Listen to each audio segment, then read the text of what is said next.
Hi guys, how are you doing? I'm about to do this really quick video that stems from a conversation that I've been having ongoing with a couple friends. And I decided to go ahead and do this commentary and put it on the internet where I think it is most suitable instead of just between our little wolf pack. What you're looking at right now on the screen, it's a couple, an iconic couple. It is Archie and Edith Bunker, Archie and Edith Bunker. They were the lead characters in a show called All in the Family that aired back in the 1970s. Archie Bunker was a open bigot. He had quite a few demographics of people that he disliked and downright hated. And within the show, within the script, he was very open about it. He was allowed to make racial slurs, jabs, and things of that nature. But out of that show, another show was birthed, and their spinoff was the Jeffersons. It was the Jefferson. And so we're going to get to the Jeffersons in a moment, but first we're going to go ahead and start with the Bunker family. The Bunker family. It was said that this was years ago when I was a kid that the reason why they gave them the last name Bunker is because that is where they found Hitler when he decided to unalive himself. He was found in a bunker. And so, to kind of give a nod to that bigotry, that is why their last name was Bunker, because they were open bigots or whatever. But Archie Bunker had a nasty habit. He hated blacks, he hated Jews, definitely hated anybody within the alphabet community. He called women, like women's lib and all of these jabs at women. And the reason why I'm having this conversation is because I was having a conversation about families and what our families are evolving and devolving to. And I said the description and the verbiage that's coming from a lot of African American men sound exactly like Archie Bunker. And that is when it was like this eureka moment I had. And I had never thought of it that way. And so that led into another conversation. I decided to do this broadcast because of it and share that thought with you guys. But anyway, and so I thought about it that we have people in our culture trying to stylize their relationships and marriages after this guy, right? So let me tell you about this guy's wife. She's a stay-at-home mom. She's uneducated. She's docile. She's submissive to a man that hates all things, including his son-in-law. Okay. He's lazy, he's obese, he's a chain smoker. He talks to her like she's crap. And she runs, oh, Archie. Oh, she's annoying. He hates her. He doesn't love her. Every now and then, glimmers of his love and affection for this woman shines through. But for the most part, she is nothing more than his footstool with a little bit of humor. She sits home all day. And at one time, she had a housekeeper, and that housekeeper was, in fact, Louise Jefferson. Louise Jefferson was their housekeeper. Well, George ended up, you remember how that story goes. George ended up being rear ended in an accident by a bus. And because of that accident, George went on to own 6, 7 dry cleaners. And he, in fact, became a multimillionaire. And they became this elite black family that used to live in Harlem and live, in a derelict place. And, they started from the bottom. Now we're here, fish don't fry in the kitchen, beans don't burn on the grill. Well, anyway, so that accident propelled this family from being George was previously a janitor and Louise was previously a housekeeper. And so now it shifts that dynamic to you getting to see an affluent, witty, loving family. George, Louise, and even Florence, I consider her part of the family. So even though Florence was part of she was assisting them and she was the housekeeper maid, she still contributed to that family with her wisdom and her spunk. And, we look at a biracial couple from upstairs who the mother, she actually went on to give birth to one of the greatest musicians in history, which is Lenny Kravitz. But anyway, and in real life. he is the product of a biracial relationship. But anyway, I get it. I'm saying all of this for a reason, that how did we get to the point that we're not stylizing our families after this couple? How in the world did we get to the point that we want to stylize our families and our couples after this couple? Brash, rude, uncivilized, controlling, unloving, unfeeling, demanding, crass, name calling, right? I'm just curious. It's just a quick uh thought. Yeah, not just a thought, but that was a really, really good conversation we were having. I decided to share that with you all, that somehow someone convinced us to stylize our family after something and someone who were created deliberately to highlight. And that's what people tuned in for, to be able to laugh about how much Archie Bunker absolutely positively hated blacks, Jews. That was entertainment from coast to coast in this country, and it played season after season after season. And I don't think it left out of syndication until maybe the early 2000s, right?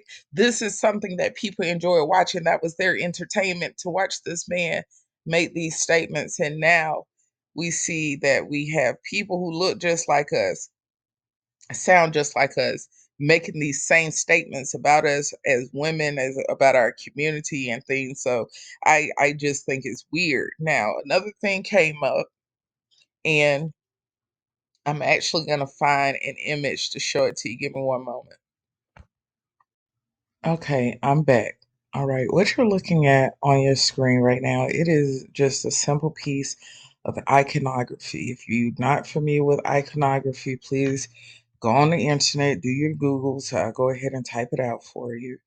And a lot of iconography, most of it is within the Byzantine Empire, which is now modern day Russia, Serbia, and it's been there. These images are made from different metals and gold leaf. And over time, it is theorized.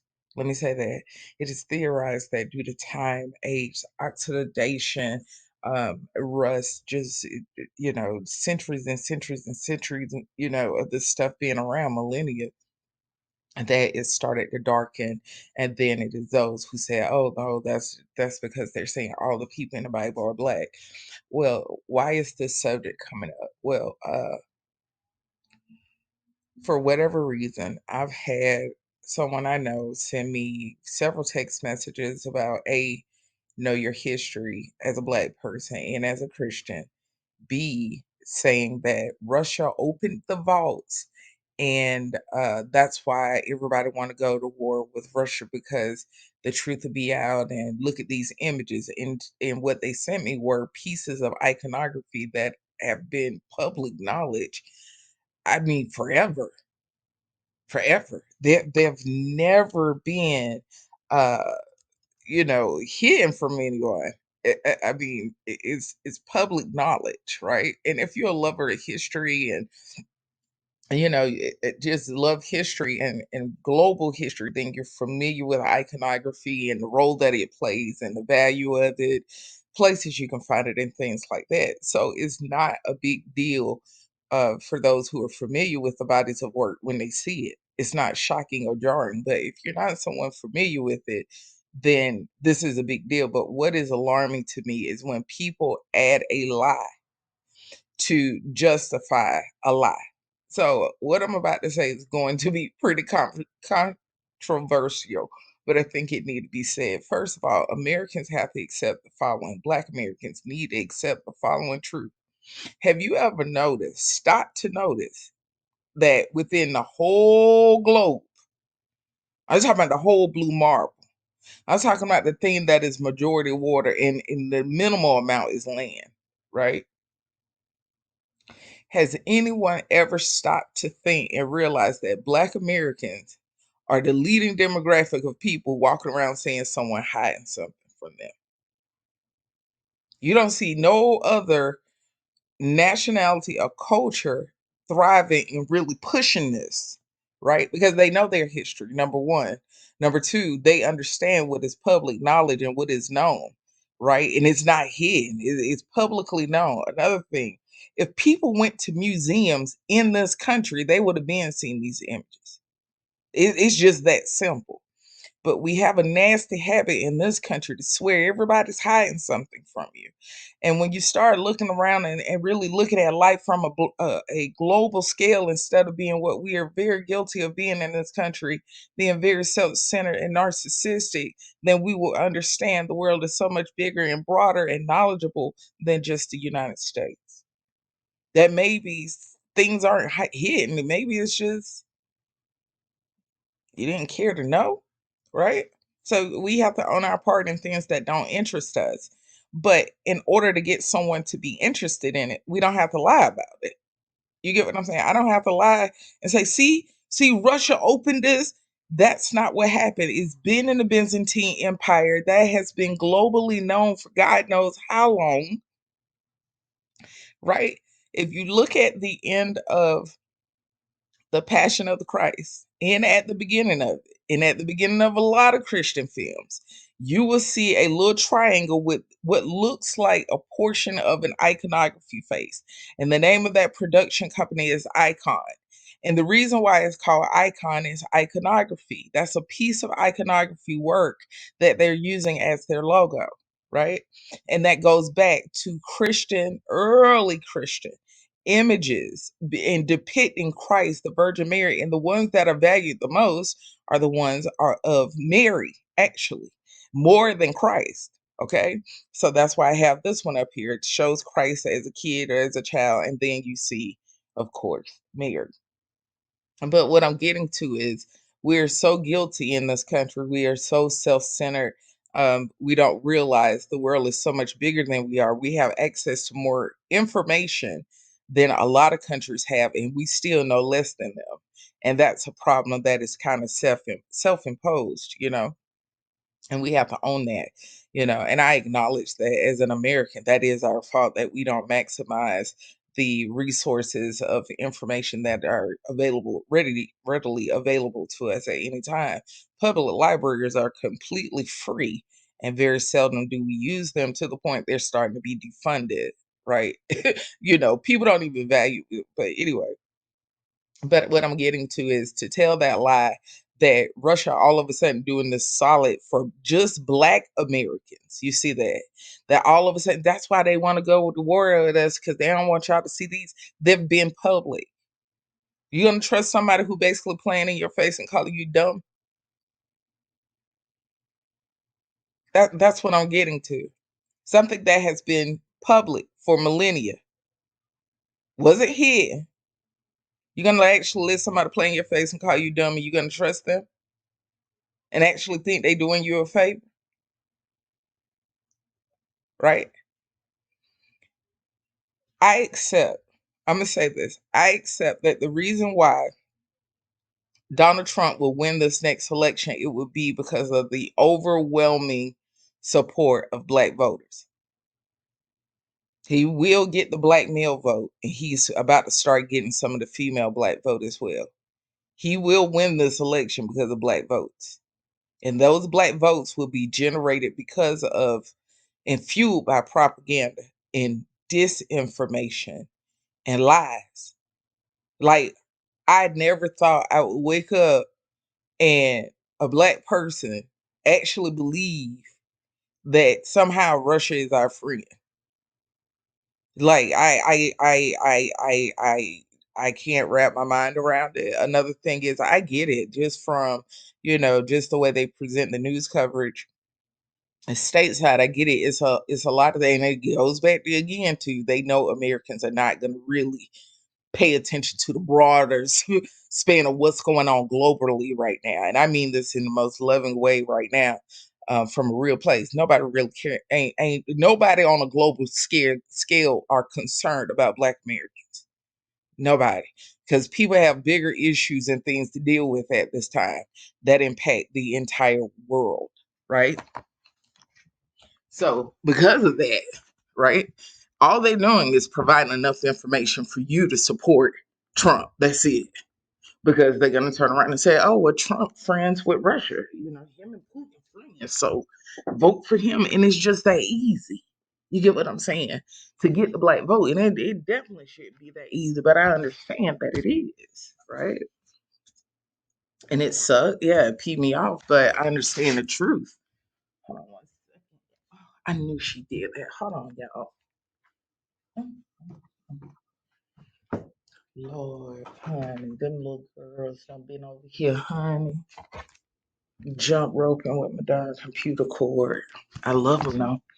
But anyway, and so it's that easy, right? It's really about getting our attention as black people in a demographic to get our vote. But as far as on a global scale, what's going on politically, what's going on financially, all of these allies, what's going on with Sweden, what is really, really just rolling out so fast and in history unfolding in front of our very eyes. And I mean, and it's happening very rapidly. So when you look at the broader global scale of things, people not really coming studying or care anything about Black Americans. They have other things to worry about. So that's not said to be a slight or anything to us. It's just kind of helping us understand where we're at in the bigger picture because we, as Americans, we just very narcissistic and self-centered. That's just the way we are. That goes across all cultures and races in this country. And then I can say, as Black Christians, we had about a good 2 decades of a narcissistic, doctrine that was being taught to a lot of Black Christians that hindered us culturally, behavioral health, spiritually, and did more harm than it did good. And so, because of that, we don't even know how to accept correction. We don't know how to be teachable. We don't know how to be humble. We don't know how to apologize. There's a lot of things we don't know how to do because of this doctrine that was taught to us that wasn't even necessarily about money. What really did it to the church was this narcissistic doctrine that we were teaching. That was coming out of the pew. Coming out of the pulpit about Christianity and about Christians. And it caused us to feel like we were, above reproach you know, um, and it turned into a monster that we're not ready to address at this time. But anyway, so Americans, we have a tendency to kind of be, like I said, pretty narcissistic and selfish. And so it's not surprising for me to see, uh, Black Americans readily and happily passing around this these videos and these articles that are in fact incorrect. And so what you need to be careful of, and I hope that you do me a solid. Please, I don't even ask you guys to do this, but I'm asking today. Please be sure to share this video for me, please.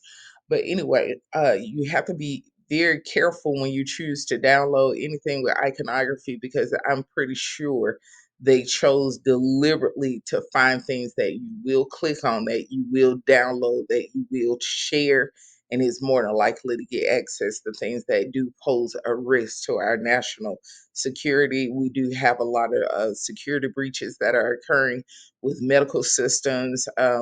This week we've had another one. We've had another breach with, I think it was United Health today. Last week it was another one. The week before that, or 2 or 3 weeks before that, all the phone systems went down.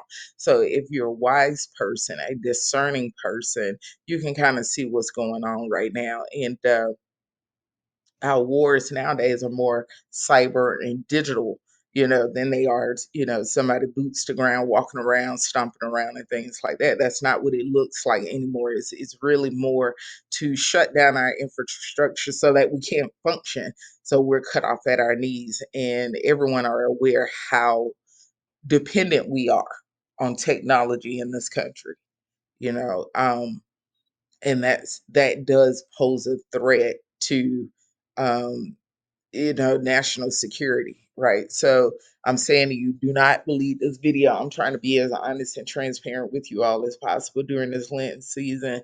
I tell you, it's spiritual, it's global, it's political, it's financial, it's a lot. I mean, we are at full blown war. I mean, Lord, thank you. I have chills even saying it. It's been a full blown battle, um, and we have to get it. Just become very comfortable with telling the truth and really start, paying attention to what's going on around you. And I know that, before Lent, I no different than other people really enjoyed what was going on, the hot news, the buzzwords, and I really genuinely enjoy that content. But I can say that what I'm seeing right now has my attention, and as Black Americans, and yeah, I need you to get pissed off when I say this. And I'm saying this for a reason. I need you to get downright pissed off and angry with me, because what I'm going to say to you is something somebody should have said a long time ago. Somebody in our community should have been said it. But the thing is, it wasn't said because our own benefited from it. You understand? It is a risk. It is the greatest risk to this community, within our community, when you are easily swayed, easily manipulated, and easily distracted. That is the greatest threat to our culture and community. I just explained to you, we have a lot going on right now. And if you are willing to believe our adversary, right, you are more predisposed to pose a risk to national security. And in this country, we handle treason a specific way. And if anybody's smart enough, you just put together what I just said without me having to say it directly to you. Do not get the bright idea to go and be somebody's puppet and start committing treasonous acts against this country and its citizens. There will be hell to pay. Do not be that dumb. Let me say it again. Do not be that dumb. Let me say it again. Do not be that dumb. Because as you're going through those images, I'm pretty sure those images are going to lead some citizens to things that you shouldn't even be looking at in the first place. And then those things are going to be recruiting videos, and I mean stuff to really mess with your mind. And a lot of you are already, you got stuff messing with your mind already. You understand? I ain't trying to be funny in that, but you already have some things messing with you from the digital media. You get what I'm saying? And you just don't have the wisdom to know for a season. Sometimes you need to check out, you know? But anyway, do not be that dumb, because if they can convince you with your melanated self to be the face of treason, you do understand how you're going to be handled, right?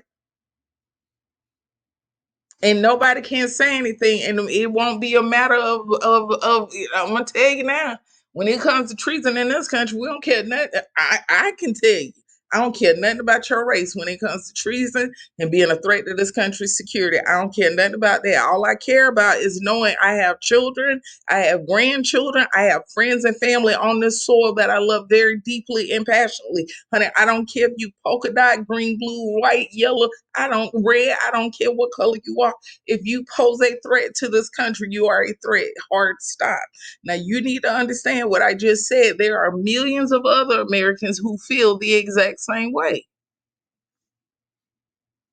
The exact same way. So you're not gonna have people out there in the street marching around for you. You understand? They ain't gonna do that because you're posing a threat to us and our well-being and our safety. Okay? And I get it. The threat is because rejection has been the weapon of choice against Black people, against us. That has been the weapon of choice against us for centuries, and it's deeply hurtful, and those scars are still there. As a Black woman, I can attest the scars are still there of rejection as a Black woman. They're still there. Not just in a broad sense, but I'm talking about individualized in my own life, right? And so I understand what that pain does and how it manifests and how it feels to kind of carry it around. And it's a part of the Black experience. And so within our culture, there's a great need and desire to feel like you belong to a group broader than just your race, broader than just your culture, broader than your community, and wanting to really be a part of the greater landscape of this country and be able to be a part of the country instead of feeling like you're isolated and feeling like you're making an impact and you can do something that make a difference. I understand that. But what I just described to you is how people target you. They feed on that and they exploit it. I can say, I don't care about nobody else. I can say it. I love my country. I love my country. I don't want to live nowhere else. I will never turn my back on my country. I love my country.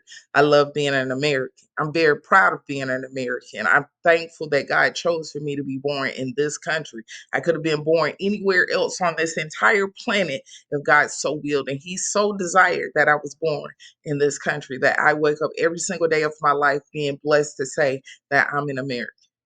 That's something I don't take for granted. And I can honestly say I don't knock anyone who want to go somewhere else, do something else. That's your business. I don't have no shade for you. I don't have no ill feelings for you. But I'm just saying, as an American, I love this country and I love it being an American. I love it. And so with that said, I personally I recognize the things that I'm seeing kind of take place in my community and some of the trigger words that you all are saying that are starting to put you probably 9 times out of 10, you are on people radar list and you'll turn around and be like, oh, it's Big Brother. Oh, they. No, the thing is, you're saying things that pose a threat. Okay. You're doing things that are not okay as an American citizen. And you're taking freedom of speech somewhere it don't even supposed to go. And that can get you in a lot of trouble. It can because it's yeah. I hope you understood what I just said. Yeah, I hope you understand why I'm saying this to you. I just said to you at the beginning of this, on a global scale, we have some real stuff going on globally. A bigger, broader history on, I mean, earth shattering level, it is unfolding in real time. Okay. Now is not the time for someone who looked like me to decide that you want to go align yourself with anyone or anything that poses a threat to our home, our culture, our community, our family, and our country. Okay, that's the short answer. Don't be trying to sign up for something. Okay, don't do that. Don't be coming back to your loved ones, your family and friends, and bringing this rhetoric and this darkness and this disinformation that poses a threat to us. Do not do that. And now, I can honestly say today is my last time having this conversation. I'm not going to have this conversation again. I'm not.